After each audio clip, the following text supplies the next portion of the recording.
Chapter 1. The Right to be Rich. Whatever may be said in praise of poverty, the fact remains that it is not possible to live a really complete or successful life unless one is rich.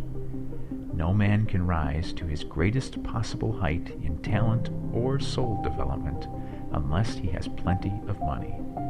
For to unfold the soul and to develop talent, he must have many things to use, and he cannot have these things unless he has money to buy them. A man develops in mind, soul, and body by making use of things, and society is so organized that man must have money in order to become the possessor of things. Therefore, the basis of all advancement for man must be the science of getting rich. The object of all life is development, and everything that lives has an inalienable right to all the development it is capable of attaining.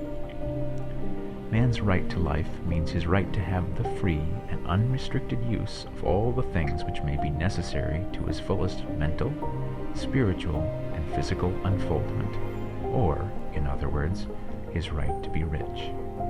In this book I shall not speak of riches in a figurative way. To be really rich does not mean to be satisfied or contented with a little. No man ought to be satisfied with a little if he is capable of using and enjoying more. The purpose of nature is the advancement and unfoldment of life, and every man should have all that can contribute to the power, elegance, beauty, and richness of life. To be content with less is sinful. The man who owns all he wants for the living of all the life he is capable of living is rich, and no man who has not plenty of money can have all he wants. Life has advanced so far and become so complex that even the most ordinary man or woman requires a great amount of wealth in order to live in a manner that even approaches completeness. Every person naturally wants to become all that they are capable of becoming.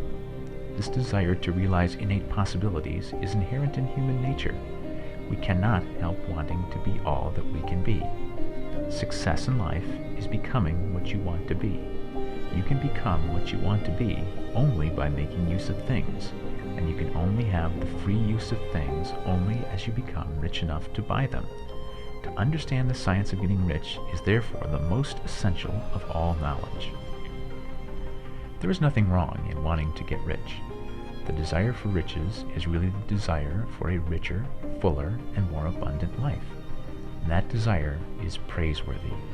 The man who does not desire to live more abundantly is abnormal, and so the man who does not desire to have money enough to buy all he wants is abnormal.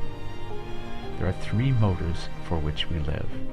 We live for the body, we live for the mind, and we live for the soul. No one of these is better or holier than the other. All are alike desirable, and no one of the three, body, mind, or soul, can live fully if either of the others is cut short of full life and expression. It is not right or noble to live only for the soul and deny mind or body, and it is wrong to live for the intellect and deny body or soul. We are all acquainted with the loathsome consequences of living for the body and denying both mind and soul, and we see that real life means the complete expression of all that man can give forth through body, mind, and soul. Whatever he can say, no man can be really happy or satisfied unless his body is living fully in every function, and unless the same is true of his mind and his soul. Wherever there is unexpressed possibility, or function not performed, there is unsatisfied desire. Desire is possibility seeking expression, or function seeking performance. Men cannot live fully in body without good food, comfortable clothing, and warm shelter, and without freedom from excessive toil. Rest and recreation are also necessary to his physical life. He cannot live fully in mind without books and time to study them, without opportunity for travel and observation, or without intellectual companionship. To live fully in mind, he must have intellectual recreations, and must surround himself with all the objects of art and beauty he is capable of using and appreciating. To live fully in soul, man must have love, and love is denied expression by poverty. A man's highest happiness is found in the bestowal of benefits on those he loves. Love finds its most natural and spontaneous expression in giving. The man who has nothing to give cannot fill his place as husband or father, as a citizen, or as a man. It is in the use of material things that a man finds full life for his body, develops his mind, and unfolds his soul. It is therefore of supreme importance to him that he should be rich. It is perfectly right that you should desire to be rich. If you are a normal man or woman, you cannot help doing so. It is perfectly right that you should give your best attention to the science of getting rich, for it is the noblest and most necessary of all studies.